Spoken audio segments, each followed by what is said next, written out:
Bonjour tout le monde. Eh ben, me voilà dans mon garage, dans le garage de la Clio que j'ai récupéré chez le carrossier hier. Le deuxième des gros travaux avant le prochain roulage fait. Je rappelle que le premier, c'est la fabrication et le montage d'une lame pour le pare-choc avant. Je mets dans l'information sous la vidéo et dans le message épinglé le lien vers la petite vidéo en musique et un peu de parole sur les étapes de sa fabrication et de son montage pour ceux que ça intéresse. Donc voilà, je vais récupérer hier chez le carrossier pour la deuxième étape des deux travaux importants avant le roulage de la semaine prochaine qui consistait à attaquer, alors là je vais faire par mon carrossier quand même, le très lightest right, autrement dit la très grande légèreté, parce que depuis 12 ans que je l'ai, elle est passée par toutes les étapes, hein, du classique vidage de l'arrière qu'on fait tous, à du très lightest right quand est arrivée la remorque fin 2017 pour la consacrer entièrement au circuit, hein. On fera un petit tour après. Au maintenant extrême, moi j'aime bien dire lightest right, par l'attaque de pose de grosses pièces de carrosserie en fibre. Donc voilà, j'ai commencé parce que j'ai pas les moyens. J'ai prévu à la fin, pour info, de faire les deux portières et le haillon au minimum. Le fabricant fait aussi cette énormité. Alors là, il y aura à gagner, hein, deux pièces. Mais bon, on verra plus tard. J'allais dire je le ferai pas, mais me connaissant, je sais pas. Pour l'instant, je fais ça. Dans les 6 mois, j'aurais fait les deux portières et le haillon. Sachant que depuis presque 12 ans, pratiquement 6 mois après l'avoir acheté en 2010, j'avais monté, pour moi c'est la première pièce allégée, le capot alu des Clio 2 RS, les toutes premières sorties, les gris titane fin 99, qui ne doit avoir même pas 500 grammes de plus que le capot en fibre. Donc vous voyez d'ailleurs je l'ai laissé tel quel en dessous, donc lui je le changerai pas, hein. Donc c'était pour ça la première pièce, mais bon, là maintenant j'attaque le très light stride parce que je peux me le permettre enfin, après tant et tant d'années de travaux personnels et par des pros quand c'était nécessaire. Je suis arrivé au stade où je peux me permettre de jouer sur ce que j'adore, la légèreté, le light is right, puisque moi, ceux qui me connaissent savent que je me refuse absolument de toucher au moteur, qui est stocké dans son jus, ma fierté, hein. D'abord pour pouvoir continuer à l'appeler Clio 2 RS, ce qui est le cas, puisque qu'on le veuille ou non, le cœur, c'est ça, hein, c'est ce qui est là, le cœur d'une voiture, hein, qui a été homologué. C'est pas le reste, c'est ça, hein. Je vais pas faire de coup de gueule, mais quand j'entends parler de Clio 2 RS, qu'on entend le bruit d'un turbo, qu'en réalité c'est un moteur de Mégane 2 ou Mégane 3 RS dedans, moi j'appelle ça des Mégane 2 ou Mégane 3 RS camouflés dans une caisse de Clio 2 RS. Moi donc je continue à appeler Clio 2 RS puisqu'elle a son moteur, je rajoute le Mini Cup, pour rappel, pour ceux qui ne le connaîtraient pas, parce que le reste par contre n'a plus rien à voir.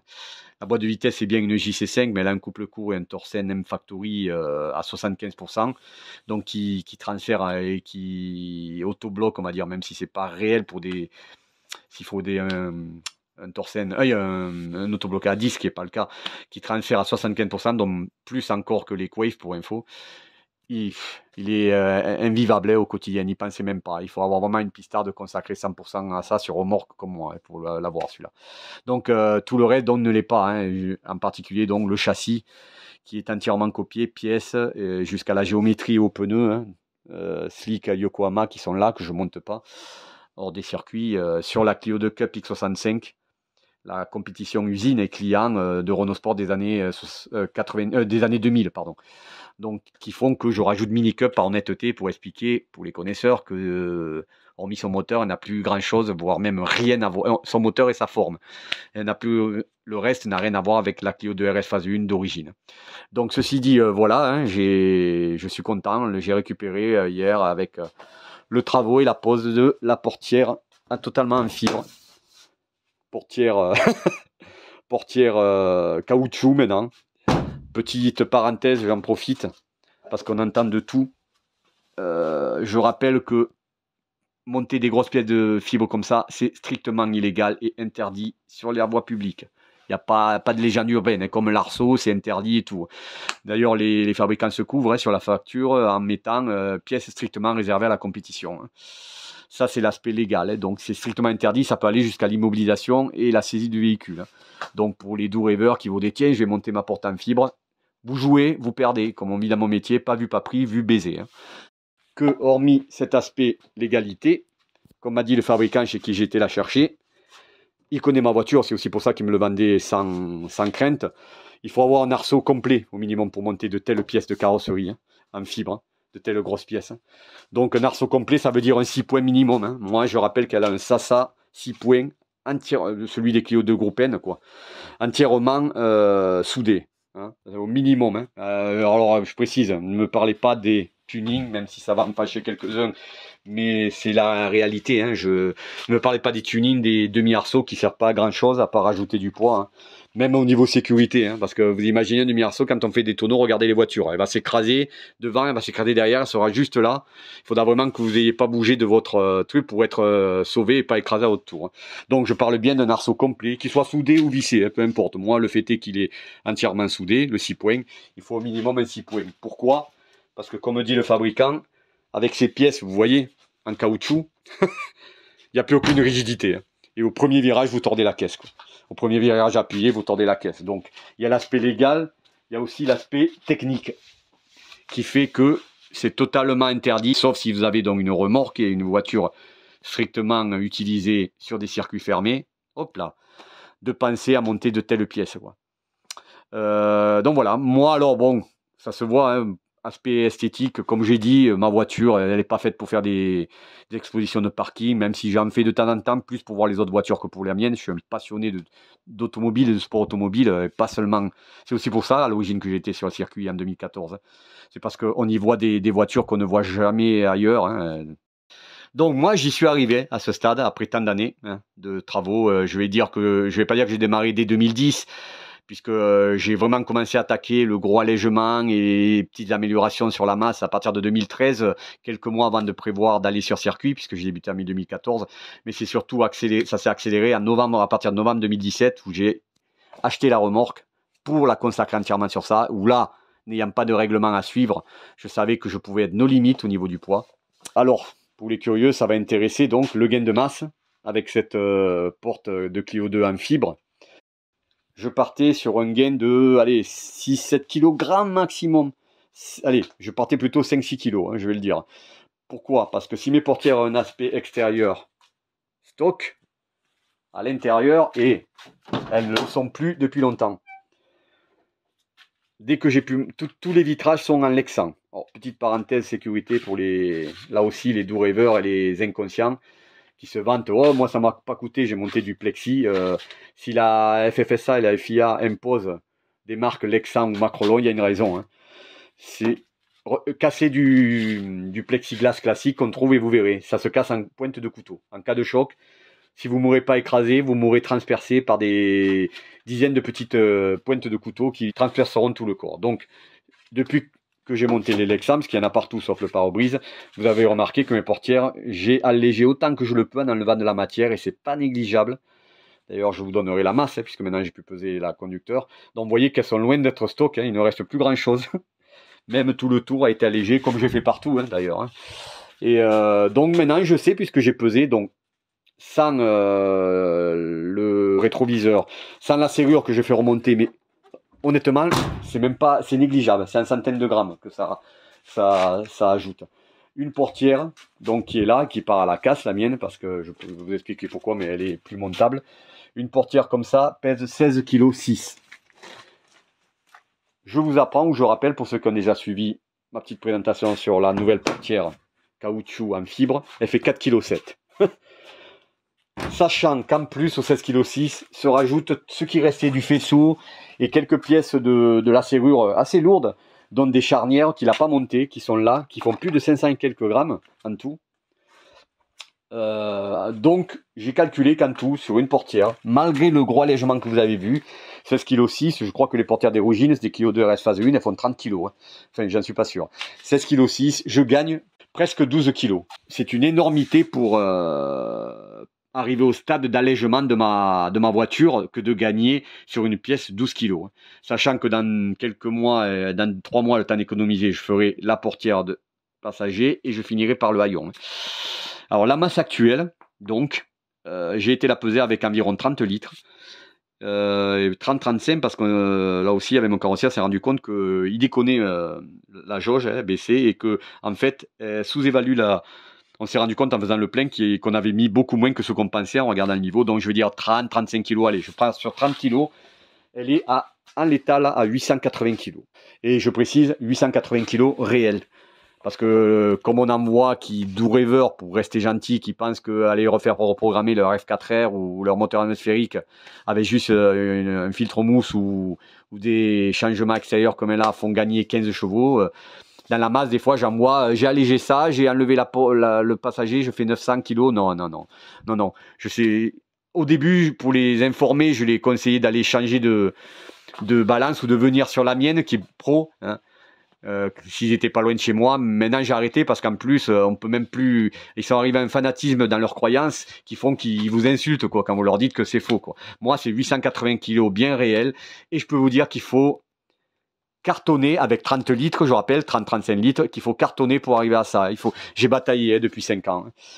Pour faire une idée, un petit tour, tout est allégé. Hein. Je parle même pas des plaques de goudron, des mousses, il n'y a plus rien à l'intérieur. Le moteur, il n'y a plus rien, mousse et compagnie, nulle part. Il y a juste ce qu'il faut. Hein. Mais alors vraiment plus rien. Les pièces que j'ai pu découper, puisque tout est en macrolon, tous les vitrages sur le pare-brise, comme je vous ai montré, les portières, jusqu'au haillon, j'ai enlevé de la matière. Rien que là, ça faisait 3 kg et quelques de gagné, hein, la matière sur le haillon. Hein. À l'intérieur, pareil, j'ai découpé ce que je pouvais. L'arceau, c'est un léger. J'ai pris exprès un Sasa 6 points parce qu'il fait même pas 40 kg, il fait 37 kg. Donc c'est pas ça qui en rajoute. Alors j'ai hésité au début à le rajouter, mais finalement je ne regrette absolument pas. D'abord pour ma sécurité, parce que sur circuit on va vite quand même. Et ensuite pour la rigidité. Et là je rejoins ce que je disais tout à l'heure, c'est que j'ai douté de ça, mais je garantis moi maintenant après 5 ans avec cet arceau que ça en rajoute à la rigidité de la caisse et donc ça permet de passer plus vite encore en courbe ou en virage, surtout en courbe.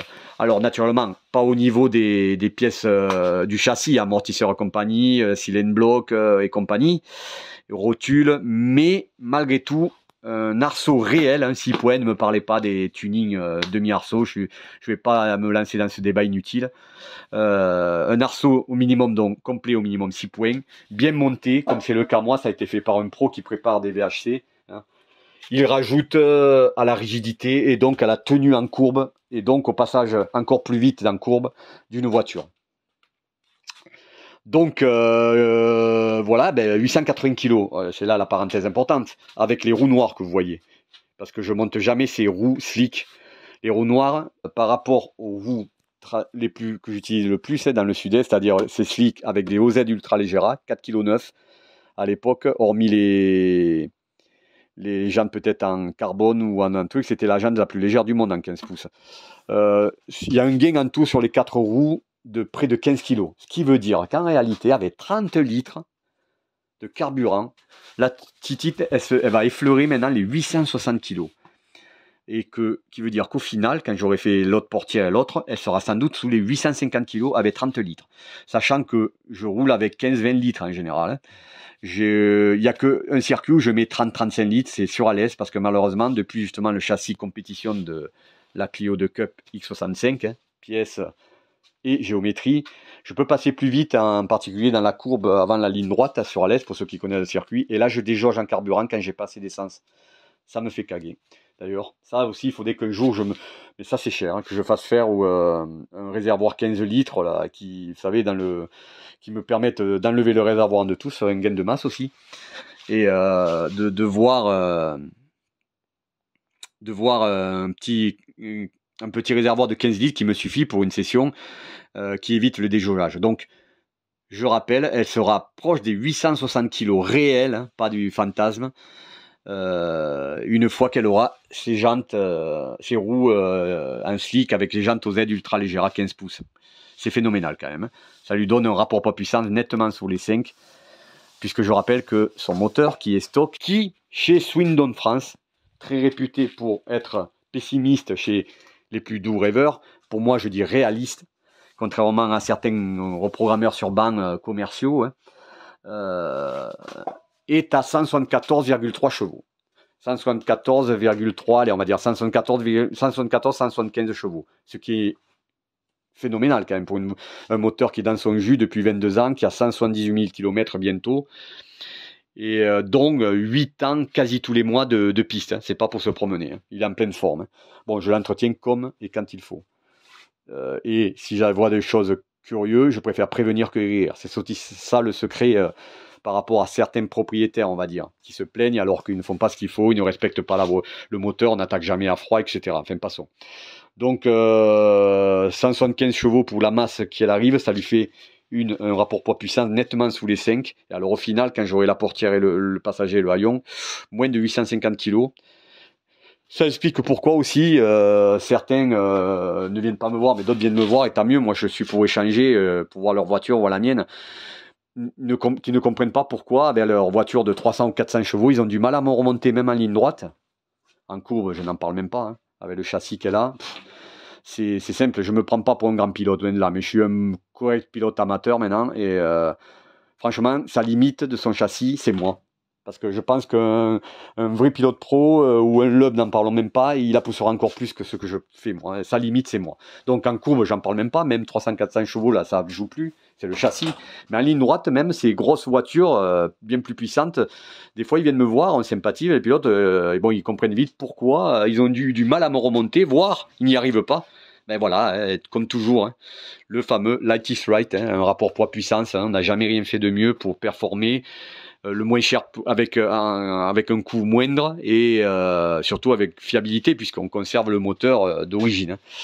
Écoutez, moi je suis impatient la semaine prochaine de tester ça et puis impatient d'arriver au bout de ce que j'ai prévu, hein, c'est-à-dire au minimum l'autre portière et le haillon, où là elle fera sans doute avec 30 litres moins de 850 kg.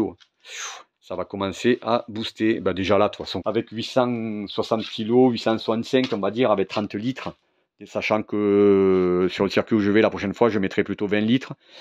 Ça lui donne un rapport de puissance largement sous les 5 kg par cheval. Elle va bien assurer au niveau performance, je verrai la différence, c'est certain. Ah si, je voulais quand même dire. Donc mon carrossier l'a fait, ça c'est pour ceux qui seraient dans la même statut que moi, une voiture hésiterait. Moi le mien il m'a pas remonté la grosse charnière, en plus tant mieux parce qu'elle fait 400 grammes quoi. Les 500 grammes c'est tout.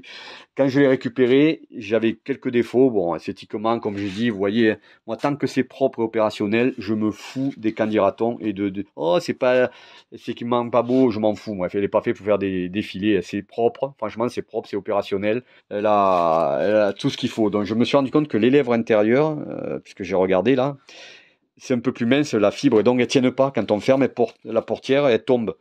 Et, donc du coup je les ai mis avec mes indispensables moi dans la mécanique, ce sont les colliers en plastique Risland et ce fameux scotch que j'appelle moi de carrossier, renforcé, qui résiste à l'eau, impressionnant même à l'extérieur.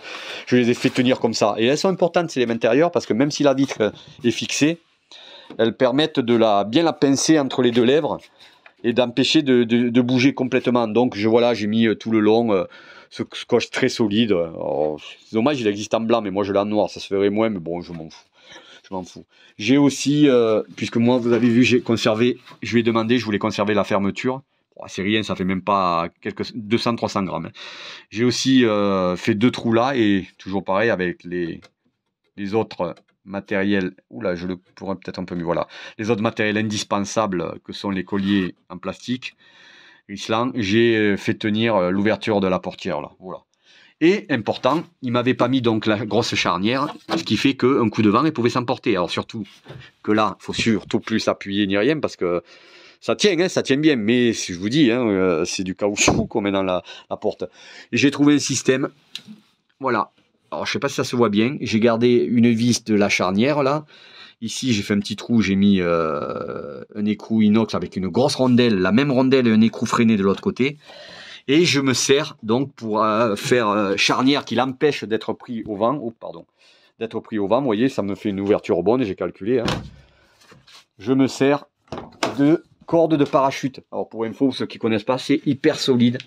Ça supporterait, ce petit morceau là, il supporte en masse 50 fois la masse de la portière. Donc il n'y a pas de problème. Que j'ai pincé, alors que j'ai pincé en le tournant une fois, franchement c'est bien serré, ça part pas, c'est bien pincé et ça me fait un limiteur, quoi, une charnière limiteur hyper légère.